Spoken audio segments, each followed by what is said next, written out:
I'm training every day. It was for the Janet interview.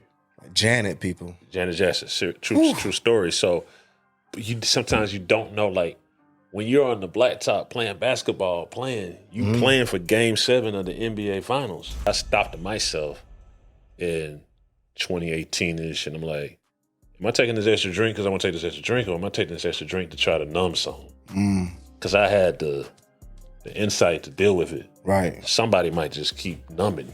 Speaking about the mixtapes, I wanted to see if you guys were the originators of this new term we always say, YNs. Because you had a mixtape with Migos called YRN, Young Rich Niggas. So I'm like, hold up. Were they the actual originators of YN? Man, listen, and rest in peace, Takeoff, man. I think the Migos. The Highest Point Podcast. More than a pod, it's a lifestyle. Yo. Welcome to the Highest Point Podcast. This is a show for everyone who's willing to put in the labor to be greater, to reach the highest point. Now, speaking about putting in the work, we got a very, very special guest in the building. I'm talking about we have a pioneer, a trap music professor, legendary DJ, radio, and podcast host who is literally the epitome of longevity, making his mark in each era in different ways. I'd like to welcome none other than DJ Scream. What's good with you, my brother? Good, man. Who wrote that, ChatGPT? Oh, no, sir. That's all me. That's you. That's all me. I appreciate that, man. It's a good way to start the day. Yeah, man. It's just facts, man. I just seen so much that you do, and on this show, we like to focus in on the journey of people, because a lot of times people see this finished product and think that thing happened overnight. Yep. And no, sir, no way in the world it happened overnight. Still working. Right. A lot of ups and downs in the journey, and we like to talk about those things on this show. So, I wanted to ask you, can you tell the people, where you from and what was your family dynamics growing up? Oh, man, I've been everywhere, man. Father was African. My mom was from Montgomery, Alabama. They actually met in New York in a record store, right? How ironic. And basically, that's the essence of like my family. You got like African tradition, African morals and everything here on one side. And then on the other side, you got that good down south morals and tradition mixed with civil rights and struggle and everything like that. So that all meshed right here in Atlanta, Decatur, Atlanta, whatever you want to say. And that upbringing was one of coming up in Atlanta, and then my parents decided they wanted to go to New York, but they didn't really want to raise me in New York when they got there. Like, nah, we don't know if we want to raise them in New York. But while I was there for this small period of time, I got exposed to hip hop. And I remember being like, I don't know, maybe your first memory is 4 or 5 years old. And I'm looking, I'm like, they're spraying graffiti everywhere. They're spinning on their head. Who are these crazy people, right? Wow. You know what I'm saying? But I always just had an interest in it. So when we came back down to Atlanta, that's the era of like your own TV raps. You know what I'm saying? And even some of the local Atlanta music shows like American Rap Maker, shouts to Arnell Star and all that. And man, I just always had an infatuation for not necessarily the people in the front of the videos. Right. What they doing back there. Just kind of being nosy, you know what I'm saying? Like, yeah. What Jazzy Jeff, Premier, like the people behind them, like I'm looking at them. It was just something. Right. So longer story made short, man, I just became like a music head, which I was kind of born into it because my mom listened to jazz religiously. My father listened to reggae religiously. So, every weekend morning I'm hearing like the record players, the snap, crackle, pop, and some type of vinyl or record. So I'm over there playing with the records. So I always kind of say I was kind of like purposely born into it. You know what I'm saying? Like, again, people be like, you made that up for your bio. Nah, my parents met in a record store in New York City, like true story. So it's just kind of like something that by the time I actually got turntables, and then I put them in front of me and put records, I've heard people say this about basketball and other crafts. I felt at home. Wow. It was just like this sense of calm and peace. Even to this day, if I'm stressed out, if I get behind, you'll never see me like angry behind turntables, unless I'm in the club getting harassed by somebody. But that's another thing. But you'll never see me like angry when I'm in the act of DJing or behind turntables. That's my piece. Yeah, absolutely. That's dope, man.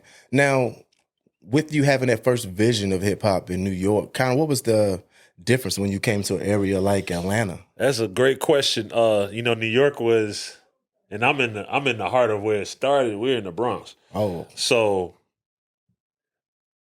down here, see what I understand now is that coming down here, if they were breakdancing up there, they was ticking down here. ticking. You see what I'm saying? If they was if they had ciphers up there, here somebody beat on the table. I was one of them too. For sure. And then they rap. You see what I'm saying? That's their cipher. I don't know too much about. Well, there is some graffiti in Atlanta. If you go through the elements, their DJs rock out one way. They put R&B music over hip hop, right? Beats. We put R&B music over booty shake. So what I kind of know now, I didn't really know then. I was just experiencing it. Is that it's all the same. And then there's a synonymous, like even when we talk about the streets, man. There's a synonymous slang word. Everywhere you go is just a different word. It means the same thing. Exactly. You see what I'm saying? Like money or Skrilla or Fetty or paper or dough or cheese. You know what I'm saying? Yeah. So what I've known, what I just learned just traveling the world, even when I went overseas, it's like part of my friends like, yo, it's all the same shit. Yeah. This got maybe sound different, got a different term. But it's the same hoods, the same struggles, the same political BS, the same. Yeah, you know what I'm saying? There's YNs everywhere. There's sure is. That's how I be all, feeling with religion too, man. It's it got so many parallels. Why y'all got beef? Y'all really preaching about the same thing. Because man, I've been on this thing, and it's probably a never ending journey. Read a lot of Deepak Chopra around COVID, and a lot of Eastern philosophy. And me personally, everybody has their own opinion. I think the culprit to all our issues is ego. And I've been attacking my ego. Like, I'm not a big egotistical person as it is, but I still have an ego. We all do. Absolutely. And there is a time and place for it. But the thing is, like, if you get rid of that ego, you become free.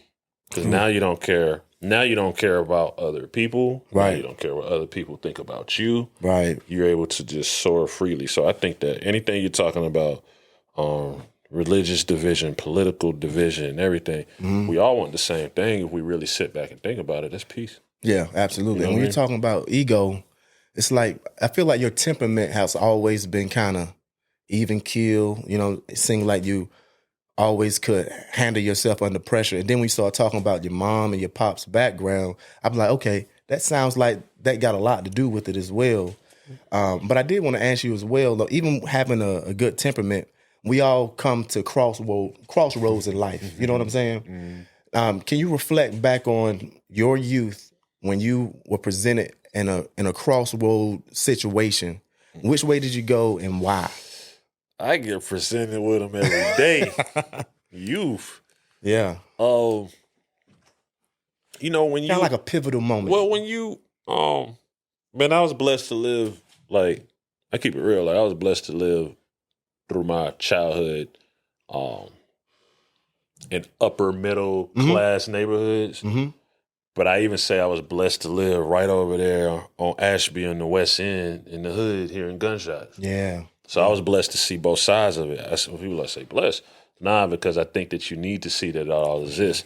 Think about that person in the Hollywood Hills that's never seen any adversity. Right. When adversity comes, this is why they crack. Absolutely. They never been through it. So I've been through, we good, we in this nice crib, we good, to, hey, there's an eviction notice on the door. I've been through all that. You dig what I'm saying? Yeah. So I say that just to say, for me, the crossroad was in those times of not having so much, then, I got homies, and the homies is like, yo, you ain't got to be broke. You know what I mean? Right. We can get it out here. You know what I'm saying? Like, man, that sounds real good. But my mama said.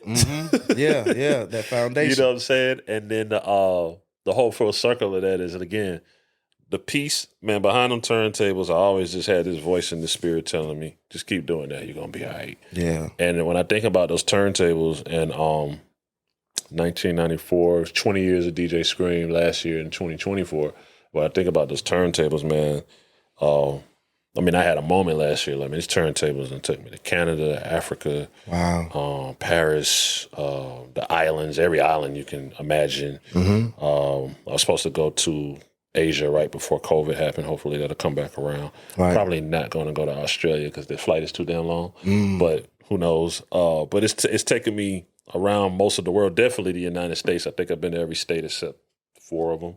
You know what I'm saying? So a lot of people can't say that. Yeah, for sure. And speaking back to the crossroad, it's just something always told me.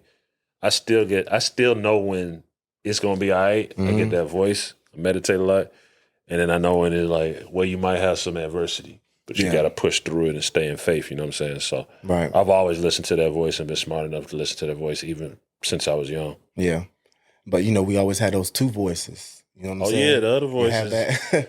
Man, we can get some money now real quick. Right. And it's a struggle sometimes to not listen to that one because a lot of times that other voice is that quick and easy way. Yeah. When you listen to that voice where you can have longevity, it's like staying the course, like you were just talking about.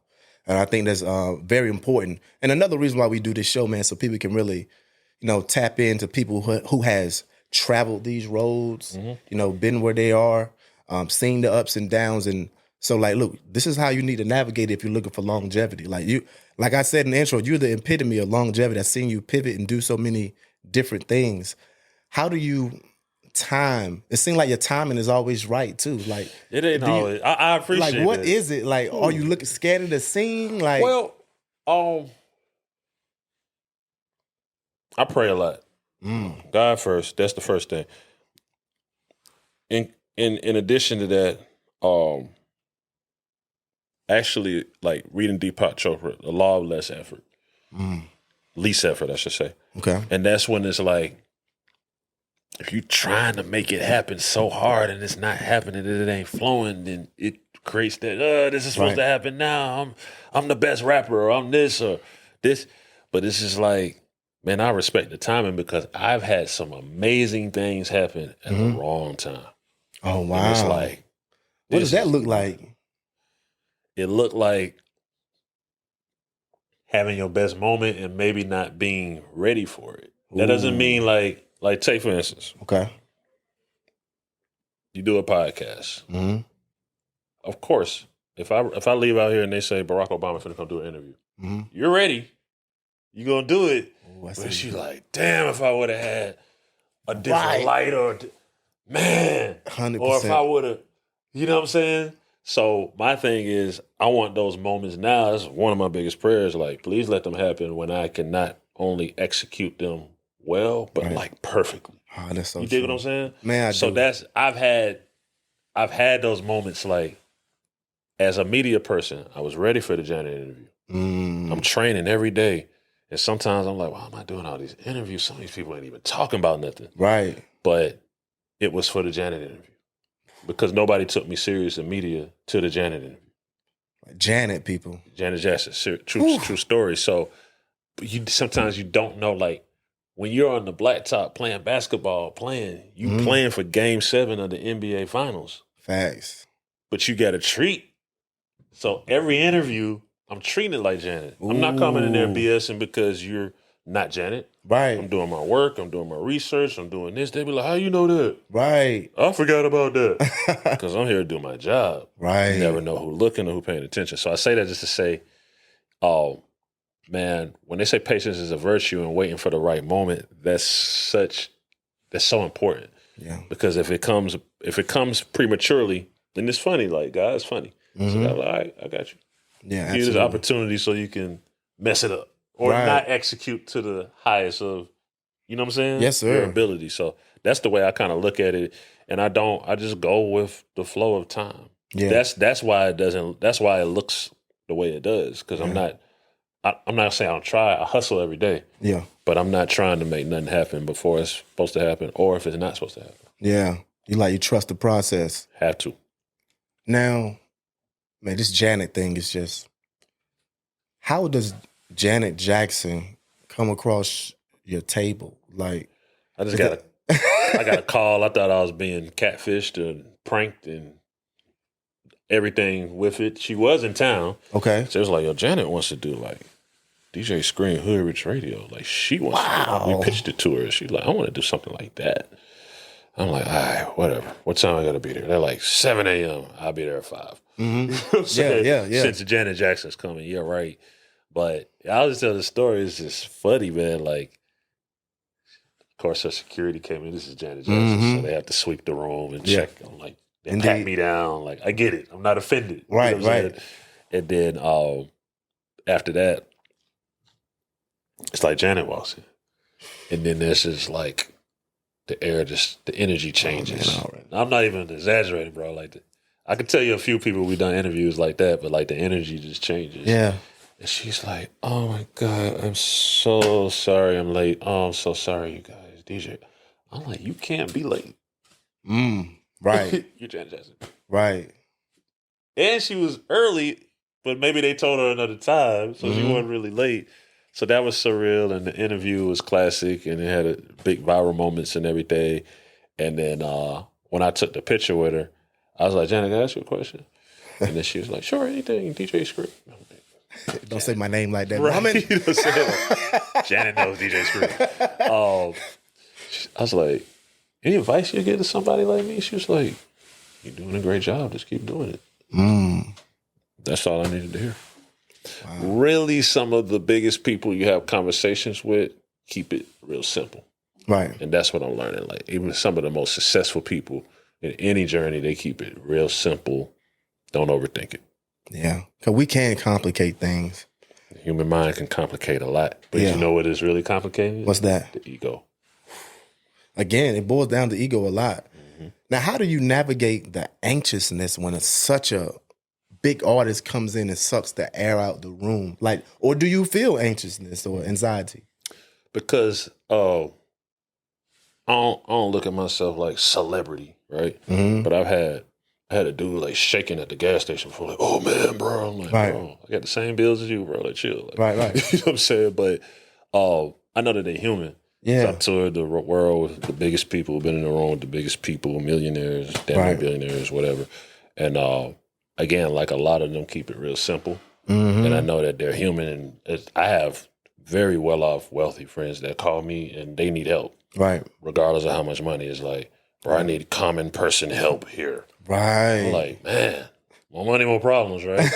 But it just goes to show you that they're human. And if you start to treat celebrities per se like they're not human, then that's when they start to act weird and like, "You're weird." Like, yeah, I'm human, you know? That's true. That is very true.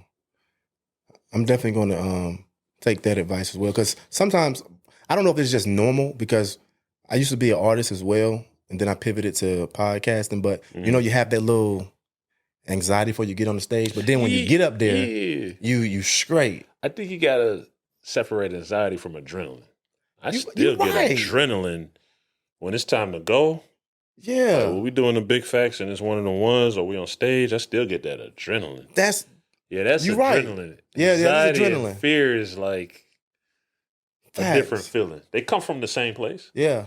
But we just hear anxiety so much, man. We just think everything is anxiety. Yeah, you start to bottle up everything as anxiety, but everything is not. Everything doesn't come from a anxious or fearful place. It's like there's no way you can be doing the thing that you envisioned and dreamed of your whole life and not have some feeling, right? Unless you're just emotionless. Yeah, absolutely. You know what I'm saying? So, absolutely.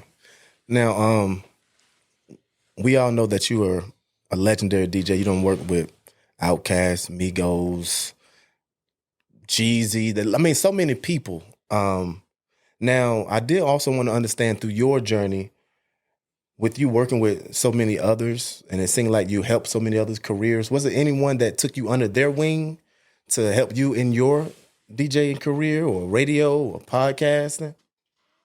Like, where do you who was your OG? Who was DJ Scream OG? Well, with DJing, there was when I wanted to learn how to DJ, there was a DJ in my neighborhood. Shouts to him, named DJ Nino, and it was funny because I was like, "You got to teach me how to DJ. You got to teach me how to DJ." He's like, "All right, cool. I got you. Okay. So I'm like, "All right, cool, man." I went and brought the turntables. Like, "What's up? What?" He's like, "Shit, let's go in there and figure it out." But I spent all the money on these turntables. Like, oh, why would I teach you how to be like me? That's whack. Go figure out how to be you. And that was literally my lesson of DJing. Like my partner Raj is my witness. Like I never had a tutorial. We didn't have internet back then. Like I'm in there messing up, figuring it out. But much to the difference of a lot of creators today, it's like that's part of that longevity. Because I don't DJ like anyone else. Right. I don't do my radio show like anyone else. I don't do my mixtapes like anyone else because I had to build my own pyramid. Absolutely. There was no architect plans for that. Right. So to be honest, I can't say that I didn't have like, what's the word? Like influences. You know what I'm saying? Like I was telling you, watching your own TV Raps and Rap City and everything. Right. There's massive amounts of influences. But personally, no. Wow. Not till later on when I got to build with people, went to college, shouts to like DJ Caesar, Jelly. DJ Jelly was somebody who always pick up the phone for me, DJ Nabs, you know what I'm saying? People like that. But from the shooting in the gym phase, I had to figure it out. Got you. True story, yep. Dope. Now, speaking about the mixtapes, I wanted to see if you guys were the originators of this new term we always say, YNs. Because you had a mixtape with Migos called YRN, Young Rich Niggas. So I'm like, hold up. Were they the actual originators of YN? Well, they definitely were the originators of YRN. I don't know where the rich got lost. Man, listen, and rest in peace, Takeoff, man. I think the Migos, they created and seized for a lot of ways. Yes. Fashion from, they made rap groups cool again. The flow, the lingo, everything. So yeah, a lot came from that tape. Yeah. A lot came from that tape. And I think that was definitely the seeds for the YN thing. I just don't understand where the R went. Right. You know what I mean? Yeah. Very true. That's Very the true. Thing, yeah. Now,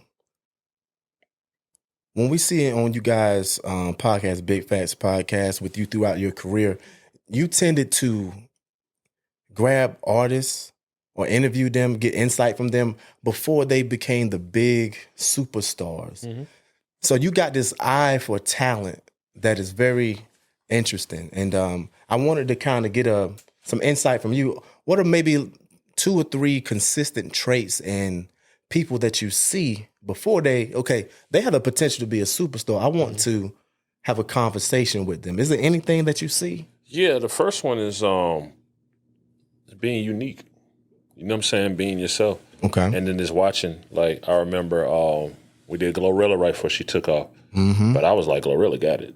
Like, I don't have to hear too much music. And she got it because she's comfortable being herself. You know what I'm saying? And I could go, Big Facts does that a lot. You know what I mean? Sure. Scream has done that a lot with her radio. Like, if somebody's just being themselves and comfortable being themselves, that's really the main thing. Like, we can get into other things. Of course, you got to make good music and so forth and so forth. But you got to be able to just be yourself. That's the biggest thing. Like, Right. And then, sometimes you look at a sense of like fashion where somebody just has a unique look. Yeah. You know what I'm saying? That can help the whole thing too. Like, man, there's something distinctive. This person stands out from everybody else. While everybody else is trying to look like other people and look the same, this person stands out. Those are the things that you just know, man. You just know when you see a person that is, you could use the word star, has it. I just call it the it factor. You know when somebody has it, and it don't matter if they was playing sports or music or doing a podcast, they just got it. They're going to probably be somewhat successful in anything they do. They got it. Right. It factor. But everybody can't recognize it. It's only certain people that have that eye. And it can be hard to differentiate between what's authentic and what's real. But somehow with you have a very high success rate at figuring that out. So one quote that I live by that I saw in a Jay-Z interview is, everybody has a genius level talent. You just have to tap into what that is. So if you find yourself being good at something, you should continue to nurture it and get better and better and better at it. In our culture, the problem is, this is the thing for me. I ain't signed up for this.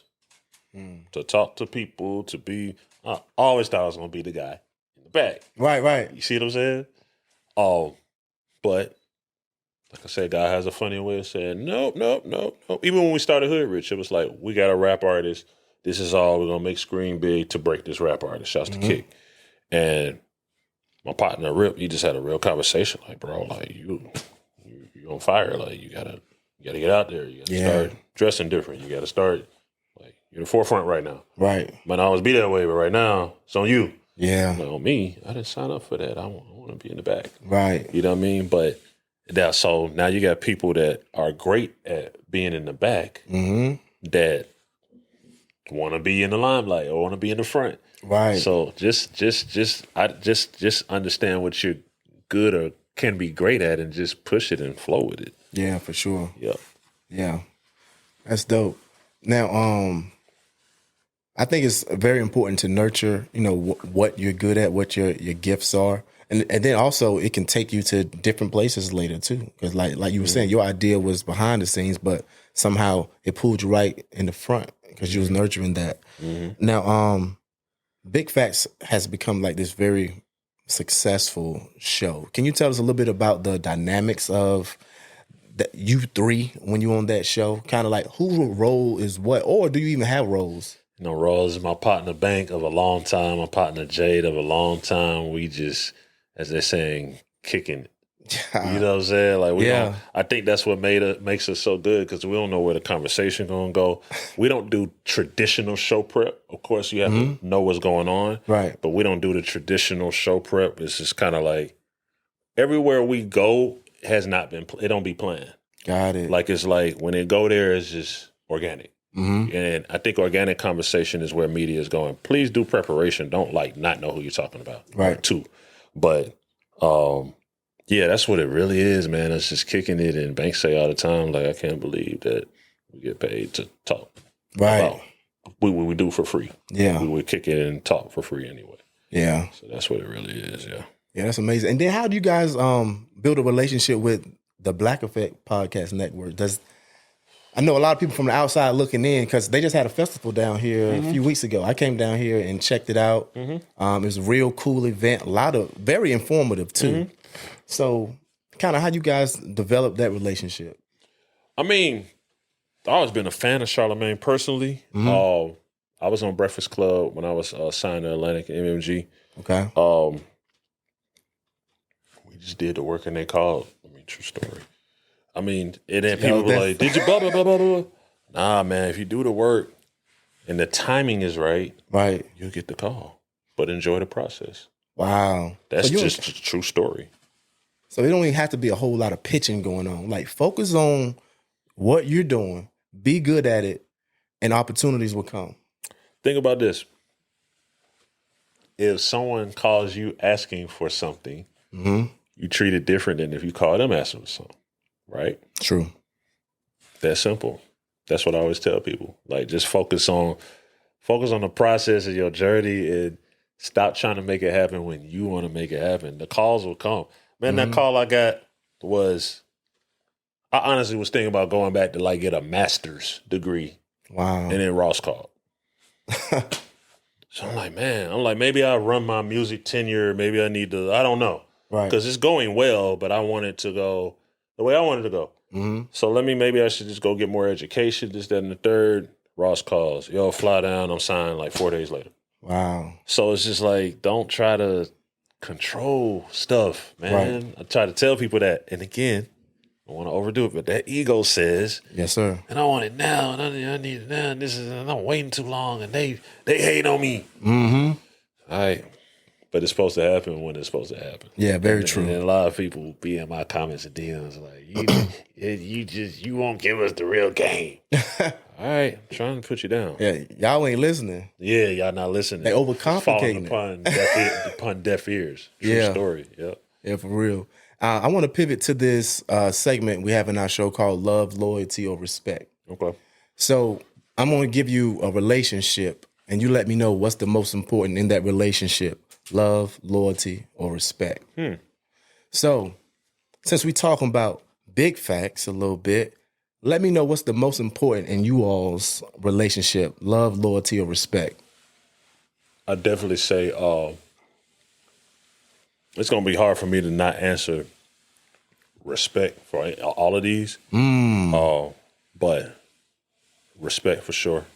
I mean, it could tie with loyalty. Okay. But I think it's hard. It's hard not to be loyal if you have a respect for a person. That's very true. In my opinion. So there's a lot of respect. I got a lot of respect for when you say the name Big Bank, when you say Baby J. I got a lot of respect. My brother, my sister, like it's a lot of respect. I respect them enough to give it 110%. You know what I'm saying? I respect them enough to love them, and love means telling them the truth, good or bad. Ooh. And I respect them enough, honestly. Just loyalty. Loyalty to me is like a genetic thing. So it's not like something like you should be loyal. Like I don't understand that. Right. Like I'm either with you or I ain't. It ain't really too much in between. So that's the best way I can answer that one. Yeah. And I was actually, my follow-up question gonna be, what does respect look like? But when you're saying I respect them enough to let them know the good, let them know the bad, you know, of course, present it in a way that's digestible, you know, because sometimes we can get someone bad news and being disrespectful. That's not respect. You can tell someone you don't like something without trying to crush their feelings. You know what I'm saying? If you're gonna learn 3 things in an African household, you're gonna know about God. You're gonna do your schoolwork, your studies, as they call it. Yeah. Right. You will be diligent in your studies, right? And you gonna learn about respect. My pops, rest his soul, didn't play nothing about it. Yeah. He was a gentleman. She was gonna respect him. Right. Absolutely. You know what I'm saying? So that's why I'm so big on that, because it'll take you a long way, and it'll just take you a long way. Yeah, absolutely. Is that something that kind of still lives with you through your pops, even though he's not here anymore? Is that having that respect? Absolutely. Yeah. And it's not respect like people be like, oh, you disrespect him. I'm talking about like really respect means that not only you respecting me, but you respecting the people I walk in with. Yeah. You respecting my family. It's respect. It's not, see, people get respect kind of twisted up with like, try not to curse so much on your platform, but dick riding. Oh, yeah, yeah. Ain't nobody asking you to be a dick rider. What we saying is respect people. I respect, like, if I say I don't want to come in here because I don't want it to be smoke filled. Right. Because I don't want to smell smoke. Respect that. Absolutely. You can't be like, oh, no, you're a bitch, bro. You're going to let us roll our gas. Right. All right, bro, you're not respecting my wishes. Right. Or someone can say, I don't want to come in there because it ain't enough smoke. Cool. I respect that. Cool. Let's just part ways and respect each other's wishes, and that's it. Yeah, we can do a Zoom meeting. We can do a Zoom. You know what I'm saying? Like, just respect people's. Yeah. And if you have a clash per se, then find a middle ground. That's still respectful. You know what I'm saying? Yeah, for sure. There's people like I be nutting up sometimes because I don't eat pork, so I don't even want that around me. Right. But I have to respect if you do. So I'm not talking why. I don't want to talk about why. Right. I don't eat it. Yeah. I want to smell it. Yeah, true. So let's come to a common ground of how you can enjoy consuming what you consume, and I don't have to deal with it. Yeah. See what I'm saying? Yeah, for sure. That's all it comes down to a lot of times. It still goes back to that ego of I, me, and then a lot of times the comments come out, and then people start saying things about people, and then it escalates. Right. So a lot of things I try to say to the younger brothers, like a lot of conflict is just based on you don't know how to have conflict resolution. That's been going on since the 90s when somebody will step on your shoe and lose their life. That's crazy. Like, it's a material item, bro. Real You know crazy. what I'm saying? So, yeah, you just gotta know how to handle those things, in my opinion. Yeah, absolutely. All right, so next one. Love, loyalty, or respect. What's the most important when it comes to your old lady, like your wife? She would probably say love. I would probably say loyalty. But again, it's hard not to exercise love when the respect is there. So it's another person that I respect. We respect each other. We love each other. We're loyal to each other. But without the respect, Yeah, because you can be loyal. I mean, you can love someone and be not respect the disrespectful. man is bad. Yeah. It's bad. Yeah. They'll say whatever, they'll do whatever, they'll tell you about yourself. Right. You know what I'm saying? So you gotta respect in a union, man, the respect is so important. But again, it's a woman's nature to kind of focus on love. Love is emotion, right? Right. I love you. I love you. I love you. And that's great. Mm-hmm. But how many people have told people that they love them and they weren't loyal to them? Yeah, very true. I need you. I want love, but I need loyalty. Yeah. You dig what I'm saying? So that's coming from a male's perspective. But I understand because I got sisters and everything like that too, like that women are emotional beings and they operate, like love is part of their fuel. Yeah, for sure. You know what I mean? So I get it. Yeah, for sure. All right, you got kids? One kid. One kid. When it comes to the little one, love, loyalty, or respect. And how old? Ooh, she's 3, so we're 3. still working that out. We're still working that out. I love her unconditionally. Yeah. I think she's getting the respect part of it. But at 3, you know what I mean? Yeah.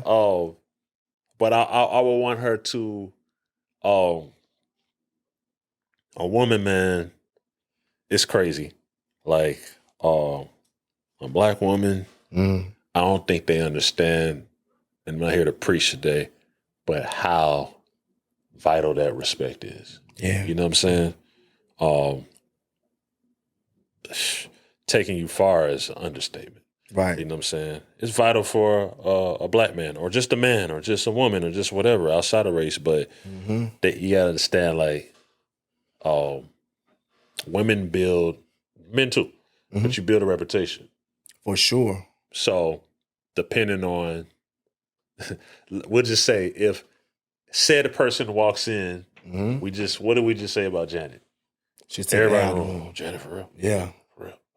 You tighten up. Right. Now, if I'm not gonna say no names, but there's people that I could have said that whatever.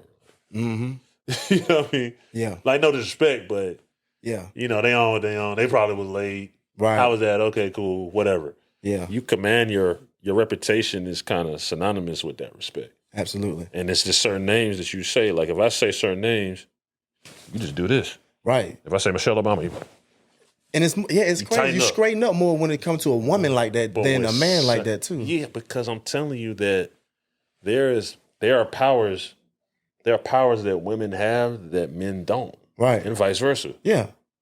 That's how it comes together. So a woman doesn't understand all the time.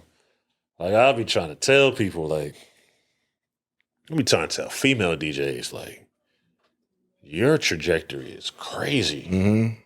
Whatever I've accomplished, you have no idea. Like, you figure out DJing, it's different. Yeah. You know what I'm saying? Yeah. It's a different thing. You know, the power of a praying woman. Right. We all pray. Man, a woman get to praying? Yeah. Yeah. It's coming from a core of the heart that I don't know if we can tap into, or we got to get to a different elevated level to be able to get to that. Because they create life. Right. Right.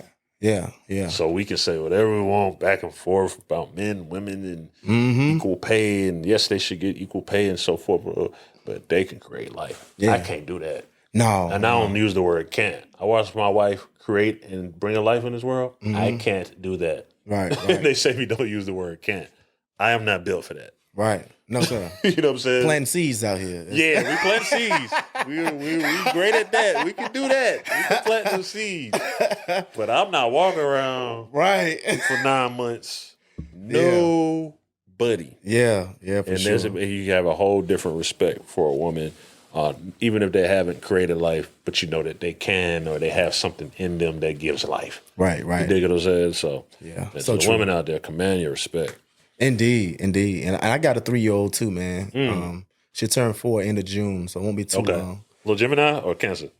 I think she's a Cancer, June 26th. That should be Cancer, yeah. Yeah. I said Cancer got the answer because I'm one too. So. Okay. There we go.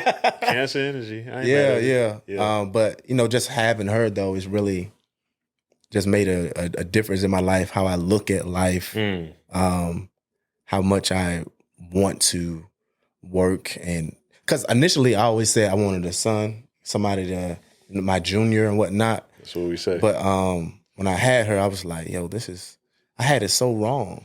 The same story, bro. You know what I'm saying? Like, I had it wrong. Like, you thinking that you can only, your legacy can only be passed down through a song. It's so flawed. And also, we just were conditioned to think that way. Like we are conditioned in so Speaking many facts. wrong ways. Speaking facts. But I didn't break that until me just looking at her, seeing how she conduct herself, how she look at me. I'm like, yo, I had this joint wrong. Like, I can't imagine I can't imagine you being no boy now. And then the thing is, you're me.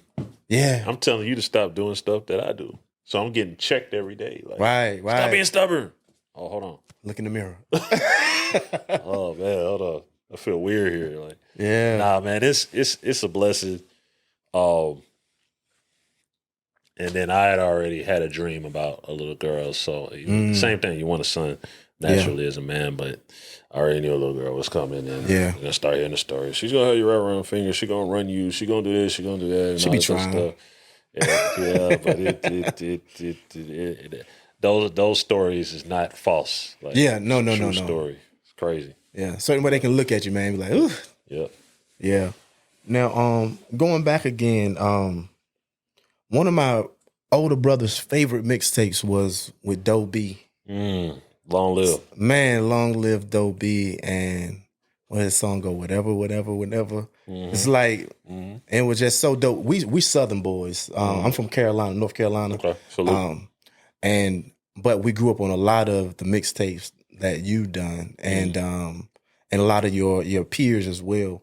But even with Doe B, that happened so long ago, and it seems like these examples of him having so much talent and being taken away from us, our culture still not learning from those mistakes. What is it about our culture that still allow people to fall for these traps? Or even, I feel like we be convincing them to, man. It's kind of crazy. You know the thing, bro? That's a very complex. When we get into these questions, it's very complex because if you look at this like 2010 and forward, and you look at, I'm gonna name people.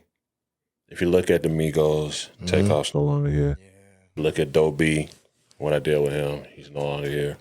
Look at Young Dolph, projects I did with him, he's no longer here. My brother Cellulo, that's my brother. Yes. You know what I'm saying? So honestly, Bankroll Fresh. Dang. In 2018, maybe 17, I sat back. I was going through the hard drive of the album I was working on that never got a chance to come out, and it just hit me like it don't feel the same. Because I talked to Doe B a week before he passed. He was at my birthday party. Good brother. Shout out to Frank White. He put us together, and that's when I started to. I didn't really have nobody to ask me if I was all right, but I had to start asking myself, am I all right? You know what I'm saying? So,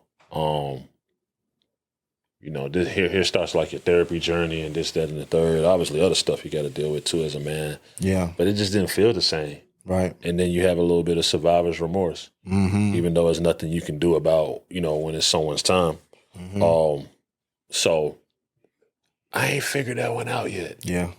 I do know that a lot of the wise people in my family, say don't take your gift for granted. You know what I mean? And I think that there's people that don't agree with this, but I think that we just take hip hop culture for granted.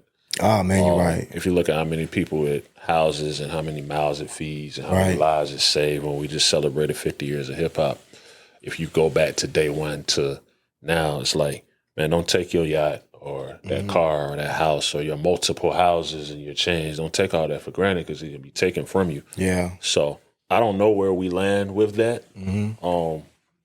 And I honestly, that's one I don't have the answer for. Yeah. I know that there's a life cycle and, this is a journey and it's a temporary journey. But I don't know, man. Yeah, it's crazy. Because our culture is far more of those tragedies compared to like other music genres. I did see Ryan Coogler just say on Breakfast Club that they do deal with it a lot in is it heavy metal culture or something like that? Okay. But a lot of that it makes is sense. like drugs instead of violence. Listen, man, as an entertainer and a creator, when you get to a certain place, and I'm not even at like this super top, but it is a stressful thing. You know what I'm saying? And you have to know how to deal with it. I found my way to deal with it. Like I said, I stopped myself in 2018-ish, and I'm like, am I taking this extra drink because I want to take this extra drink, or am I taking this extra drink to try to numb something? Because I had the insight to deal with it. Right. Somebody might just keep numbing. That is very. But when you keep numbing, then it hits a point, and then boom. So now you're like dealing with some real stuff because you never took time to look at what does it look like. So one of my first therapy sessions was to look like, wow, she was like, I couldn't imagine all my coworkers dying tragically and violently. To the point where it's like, I told her I'll be numb. Yeah. I would expect it. Expected. It's bad. That's crazy. It's like, yo, PNB Rock just got killed. I'm like, damn, man, PNB, that's good dude. Wow, damn. I was just talking, like, what? Man, Takeoff got killed last night. Takeoff? Right. He don't mess with, like, huh? So then, like, when people wonder why, now, so you got a 3-year-old. Coming to the spot? Nope. Hey, you acting funny. Be here with my daughter. Right. You don't want your daughter to expect something to happen to you because of your job. You know what I'm saying? And then the anxiety that my wife has when I leave her house. You know what I'm saying? So it's just like, we take this shit for granted. Yeah, and so when you take shit for granted or when you're disobedient, then some of this stuff is a spanking. Yeah. You know what I'm saying? I hate the Ricos. I hate the violence. I hate all of it for my brothers. Yeah. But we being spanked. Yeah. And all these trials going on right now. Diddy, who else? Tory Lanez, all this back and forth going on right now. Spankings. Man. Hopefully we learn from the spankings and become obedient. Right. That's what I say, because I don't wish death, jail on nobody. Right. That's not who I am. But, you know, you got to understand that what were we doing when everything was good? Like, are you giving back to the community? Are you helping the young ones? Are you leading the young ones astray? Right. Like, what are we doing? Absolutely. What are we doing with we're winning the game and we're celebrating. Right. But are we taking care of everybody that helped us win?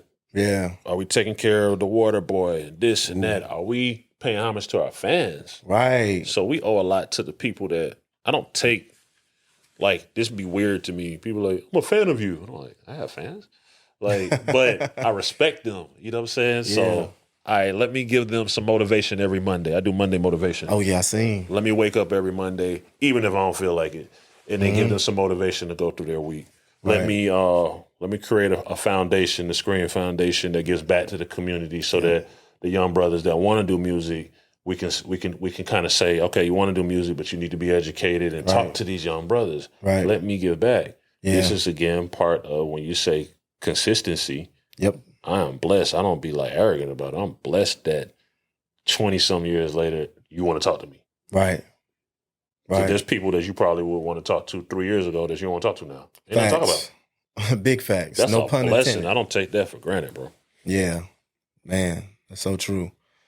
And that's another thing where reason I really wanted to have a conversation with you. Like, I got to be able to have this conversation with DJ Scream because I feel like you have such an important voice.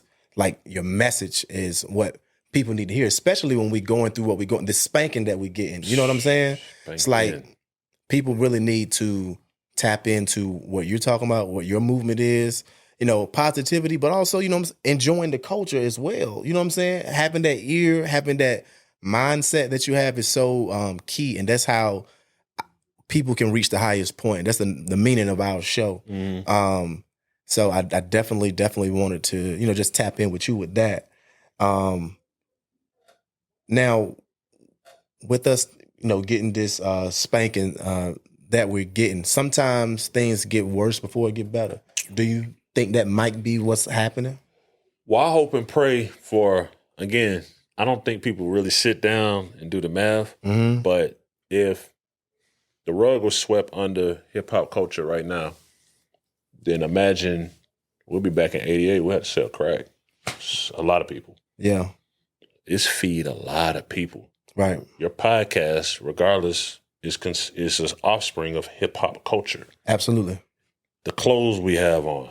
Yeah. You understand what I'm saying? The fashion designers, the stylists, the managers, the publicists, the bag boy, the DJs, the producers, the engineers, the interns, the caterers, the jewelers. Come on, man. Like, this is printing. This is an economy. Right. Forget just it's hip hop culture. It's an economy. Right. It's the economy. Yeah.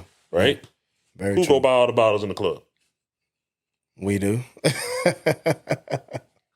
We the economy. So it's not just about that, but I hope and pray, because if not, by 2028 going to look like 1988. And we don't want 1988. No. I was alive. No. We don't want about 1988. Now, we talked about kind of like your history, all the dope things you're doing, well, that you did. And also, we talked about the Scream Foundation a little bit. Can you tell us what you see in the future? Because you're known for making these different timely moves and kind of evolving what you have going on. Can you tell us a little bit about what you're planning on in the future? Anything you... For me now, man, I think it's to preserve legacy. I work really hard, man. I work like really hard, sometimes almost to a fault.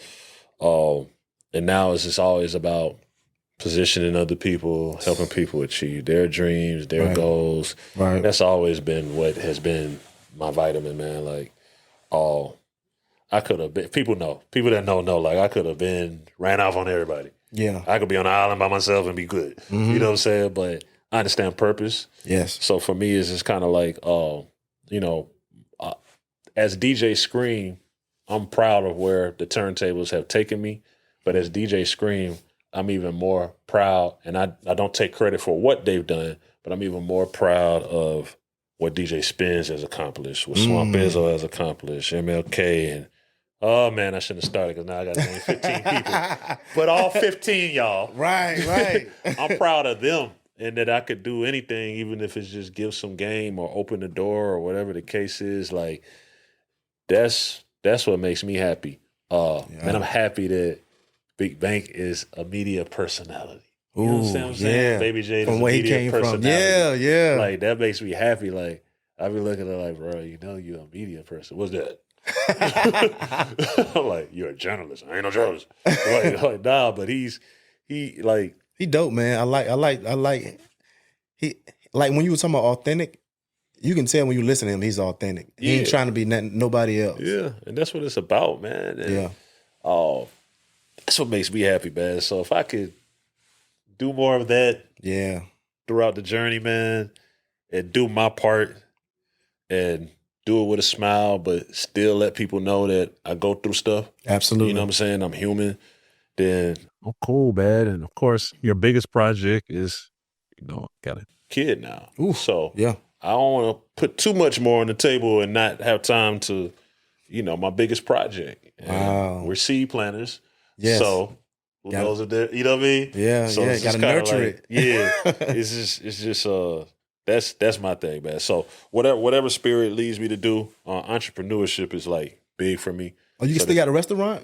The restaurant is coming. Okay. Any day. So that's important. Entrepreneurship, other ventures. I mean, there's entrepreneurship. There's quietly like real estate stuff. There's financial literacy stuff. There's, media outside of us. We have a media network, you know what I'm saying? We're bringing in some other pods and hopefully can take them, to a higher level. And that's just it, man. Just continue to kind of take it one day at a time and just as long as there's progression. But with that progression, the biggest thing I learned is like patience. So whenever it's supposed to happen, I'm cool with that. I'm at total peace with that. I'm not even talking like some people say stuff because it sounds good. Right. I don't be rushing. Yeah. I don't be rushing. Nothing. Set my food. Right. Hurry, we get my food. I'm hungry. Right. Facts. Other than that, I'll be cooling. All right, man. That's dope. Now, I'm about to have that moment like you had with Janet. I want to ask you, so since you had this experience, we appreciate you blessing us to have this moment with you. What type of advice would you give me in my podcasting media journey? Mm-hmm.